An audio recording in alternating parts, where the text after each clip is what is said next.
हरिओम हरिओम हरिओम। ओम श्री गणेशाय नमः। ओम श्री सरस्वत्यै नमः। ओम श्री गुरुभ्यो नमः।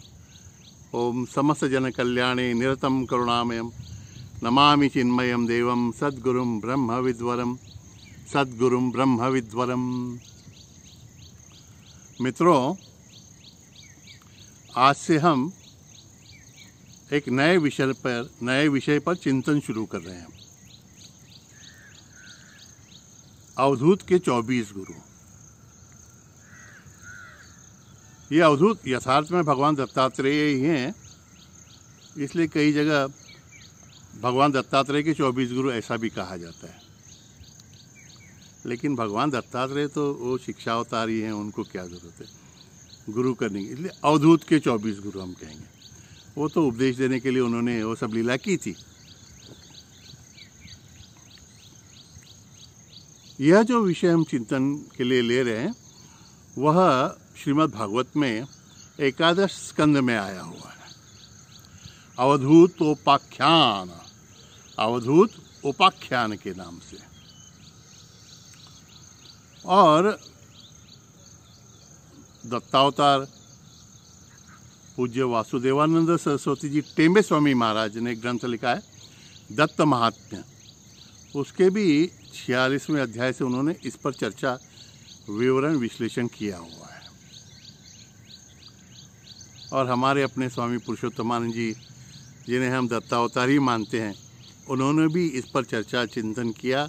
और उनकी एक मराठी में किताब है, उसका हिंदी में भी रूपांतर हुआ है। तो यह विषय हमें थोड़ा अपना लगता है। यह मैं चिंतन इसलिए आपसे साझा कर रहा हूं कि मैं इसे एक अपने गुरु की सेवा मानता हूं। सिद्धबारी आश्रम के हमारे स्वामी सुबोधानंद जी महाराज का एक वाक्य मुझे बड़ा अच्छा लगा।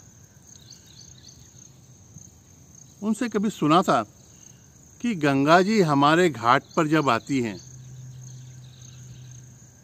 तो उसको और अच्छा करके, उस प्रवाह को और सुलभ करके, जितना हो सके उसको आगे हमें प्रवाहित करना है। यही काम मैं करने की कोशिश कर रहा हूँ, प्रयत्न कर रहा हूँ।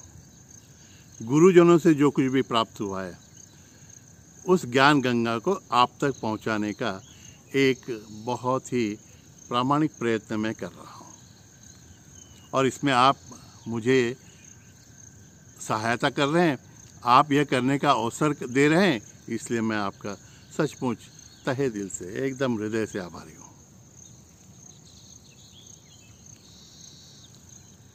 मैं पहले कैवल्योपनिषद पर चर्चा आपके साथ करने वाला था, ऐसा सोच रहा था। लेकिन बिलीव मी, ये अवधूत के 24 गुरु, ये विषय ऐसे ही नहीं आया है, भगवान की योजना है।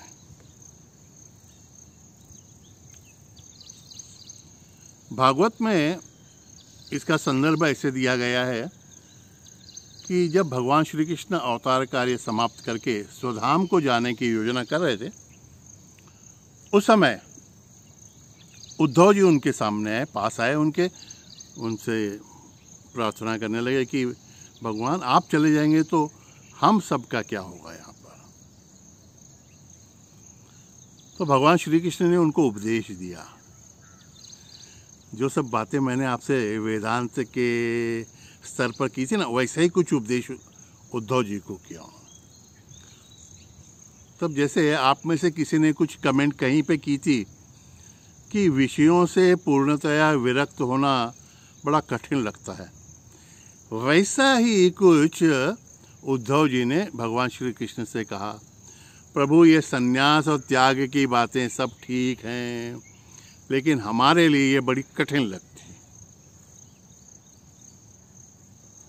तो भगवान श्री कृष्ण मुस्कुराए और उन्होंने कहा, ठीक है, मैं तुम्हें एक इतिहास बताता हूँ जिसमें भगवान श्री कृष्ण कहते हैं, मेरे पूर्वजों के भी पूर्वजों में से यदु राजा होके गए। देखिए, भगवान श्री कृष्ण के पूर्वजों के भी पूर्वज, उनको भगवान दत्तात्रेय ने जो उपदेश किया था 24 गुरु के संदर्भ में, वह श्रवणीय है और उससे तुम्हें इप्सित फल, साधना में यश और वासनाओं से मुक्ति मिल सकती है।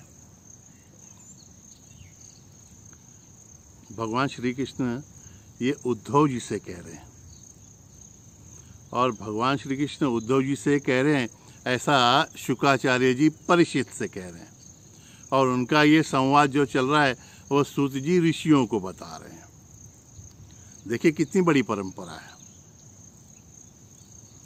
तो आप और हम ये जो साझा कर रहे हैं इसको परंपरा है। रोज एक एक गुरु पर हम चर्चा करते रहेंगे, और थोड़ा सा मैं ऐसा ख्याल रखूँगा, ध्यान रखूँगा कि ये वीडियो जो हैं 5, 6, 7, ज़्यादा से ज़्यादा 10 मिनट तक होते रहें। तो कहीं आपको लगेगा कि विषय अधूरा छूट रहा है, लेकिन समय की पाबंदी के कारण वो मुझे करना पड़ेगा। कल से सीधे हम 24 गुरु नहीं देखेंगे, लेकिन कल इस बात पर ध्यान रखेंगे कि लोग तो कहते हैं एक ही गुरु करने का है, तो ये भगवान ने, दत्तात्रेय ने 24 गुरु कैसे किए, इस पे पहले कल हम ध्यान देंगे और उसके बाद में आगे की चर्चा। तब तक दिगंबरा दिगंबरा श्रीपाद वल्लभ दिगंबरा, अवधूत चिंतन श्री गुरुदेव दत्त। हरि ओम हरि ओम।